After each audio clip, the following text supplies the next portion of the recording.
it's like, I had an idea of how I wanted to do the roll cage in this, and and it's like in your mind, you kind of start putting all these pieces together and laying it all out of how you think it should go.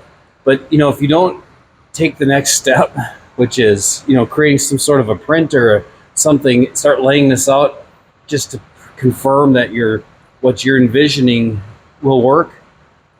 You could potentially run into some serious problems. So one of the things that I do before I start on something like that is I lay out a very sophisticated schematic.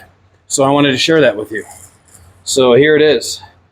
So we got frame rail action, we got the main hoop, we got the door bars, we got the struts, the supports, we got the angles.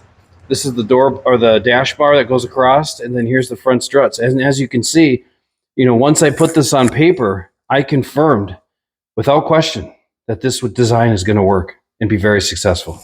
So I recommend that, before you jump into this, like a huge component like a roll cage, is that you lay it all out and just make sure that it's going to work.